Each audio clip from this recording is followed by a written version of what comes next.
ببین آقا من بذار یه چیزی بگم آقا ببین تجربه نگاه کن ما مسئول رو گفتیم آقا بستد بشه استاندارد شرکت وال برای ماجیکلی موتورهایی هستن که 5500 RPM داره یعنی آروم کار میکنه کی گفته کار اجازه بده من بهت میگم 5500 تا استاندارد خود شرکته وقتی من 5500 تا رو بیام براشلس هم ببندم اون طرف ناراضیه اگر روتاری هم ببندم باز ناراضیه وقتی من میبینم که رضایت مشتری در 7000 بیشتر از 5000 و اونا اعتراض دارن چرا این دوره داره چرا من دیگه عمل کرد آقای عزیز کیفیت پایین تیغشونو دارن میان زور بزنن با دور موتور پر کنن دور موتور 6000 مال ماکسیماه دور موتور 6000 مال ماکسیما یه ماشین اصلا می‌کردی بسیار برش خوبی داره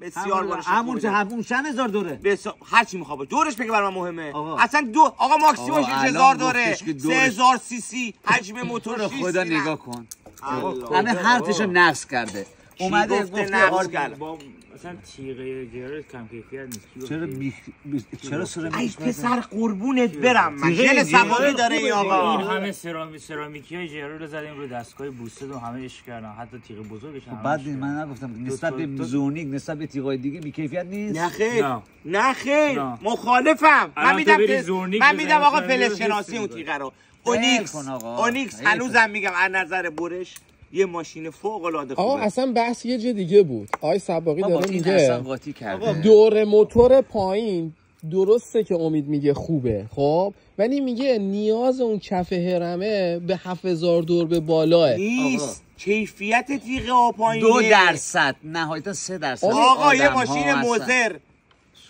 این آقا ارق موزر داره یه ماشین موزر رو تو میگی بیا بهتر از موزر هیچی نداریم تو دنیا پس حرفتو رد نکن من ماشین 5000 موزه رو فردا باش تست فرش میگیرم 5000 موزه رو 5000 تست فرش میگیرم با موتور وکتور 8000 ویپرم تست فرش میگیرم هر چی که گفتی تست فرش میگیریم مشخصه نمیزنه ویپر چرا نمیزنه پس دور موتور چی شد حالا دور موتور خوبه یا بده امید آقا دور موتور 5000 بباره نمیخواد ماشین اصلاح تیغه ها بد کیفیته آقا موضوع میدونی چیه حرف من خودشو نقص من یک جا یک چیزی رو فهمیدم یکی تیکات فروختم مرجو کرد بله گفتم آقا مشکل چیه با این گفت دورش پایینه من اونجا بود که اصلا فهمیدم بازار یک چیزه خرید درست یک چیزه باید جاش بندازیم ما اینو طرف وقتی موتور 9000 ویجی و وقتی موتور ویجی ها رو 9000 رو میبینه اینجوری میزنه عشق میکنه رنده میکنه خب معلومه یه تیکات 6800 نرمال رو ببینه میگه آقا یه سوال ما موی حیوانات سخت‌تر نداریم به خاطر اینکه یه حالت کرچی به خود میگیره من موی حیوانم کوتاه کردم کرچی به خود میگیره این تیغا رو بزنید گیر میکنه توش اون موزریش امرو روشن کرد دور موتورش چقدره 4000 تا نیست 4000 تا 3000 حرکت تیغش میتونی ببینی چجوری اون میزنه آلیاژ داره تیغه درست حسابی با پدر و مادرش امید پین درایو هم داشت دورت بگردم من قربونت برم تیغه‌شو نمیشد با دست تکون بدی تیغه متحرکش اصلا تکون نمیخورد آقا ماشین با پدر آقا حسین کانوه موزه رو این آقا این دوتا درس خوندن دانشگاه رفتن آدمای باسوادن تیغه اون ماشین رو باش تست فرش زدیم انگار داشت کره میزد اصلا درگیر نمیشد باش موتور براشلس 8000 میده میگه نمیتونه بزنه بیا این چه حرکتی بود آقا عصبی میشه بازی رو برمیزنه آقا ببین حسین آقا 2% آدم‌هایی که آرایشگرن تفکر آقا امیده دارن گوش کردی گفتن طرف میخواد برنج بفروشه گوش کردی یه سیخ میگیره وسط کیسه میزنه میکشه بیرون متریالشو بررسی میکنه میگه این برنج خوبه یا نه آقا 2% اصلا ریویل امید برای آدمای تخصص و فوق تخصصیه ما 95 ما اگر محصولی بزنیم یه چیز ما اگه محصولی بزنیم که امید راضی کنه احتمال 99% تو بازارش شکست بخوره این دو تا موضوع کانسپتش ما اگر محصولی بزنیم که تو رو 100% راضی کنه احتمال شکستش تو بازار ما 2 تا محصول باید داشته باشیم و این واقعیته ما 3 مدل آرایشگر داریم 5 سال پیش اونو تو اون کلیپ بهت گفتم یادت میاد بله. ما 3 مدل آرایشگر داریم تو دنیا. آرایشگر درجه 3، آرایشگر درجه 2، آرایشگر درجه 1. آرایشگر درجه 3 آرایشگری است که وقتی مشتری پاشو میذاره با هر مویی، با هر کثیفی شروع میکنه، با هر قد مویی میخواد بوی موزه ورداره، قد اینا رو ورداره.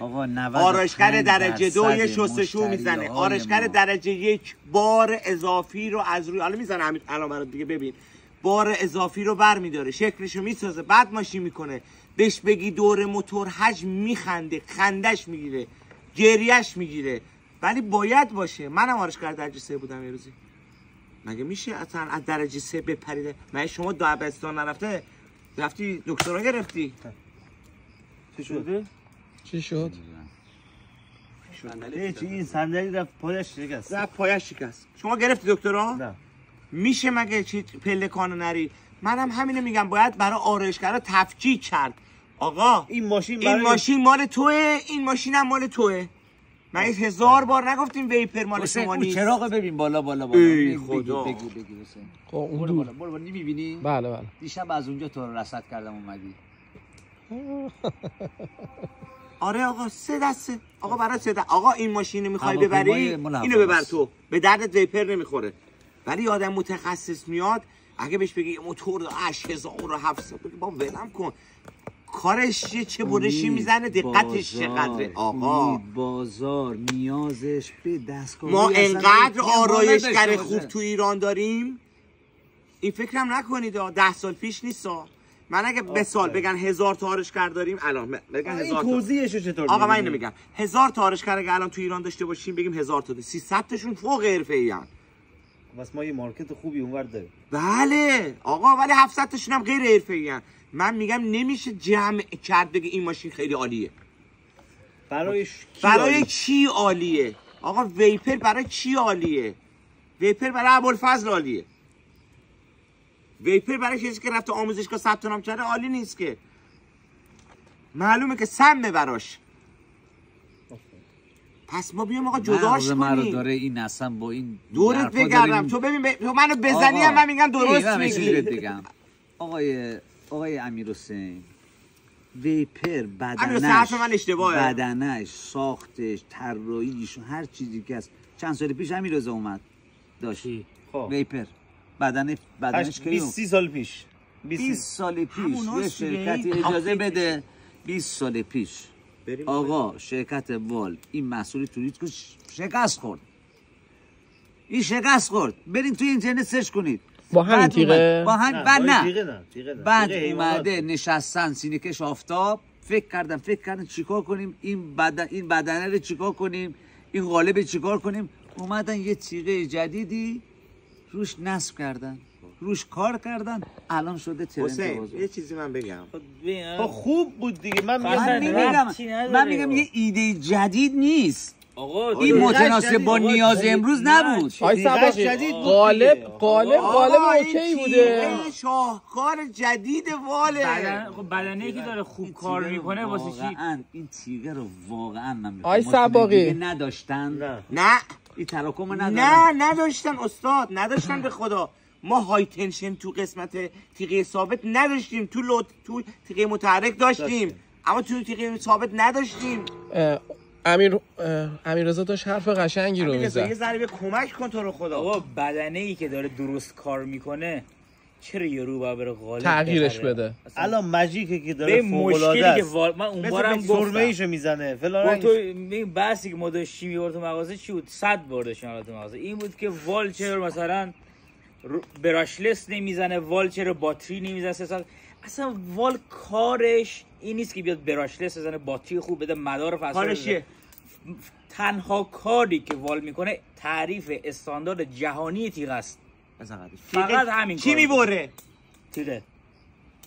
آقا وال ببین بابا خودش میدونه وال شرکت بزرگیه. خب گردن نمیگیره. نه کاری تو متریالش ضعیفه. خب ولی من اینو میخوام بگم آقا وال این صحبت‌های ما باعث شده. ببین آقای سباقی هر چی در مورد هر مسئولی بگه من میگم قبوله.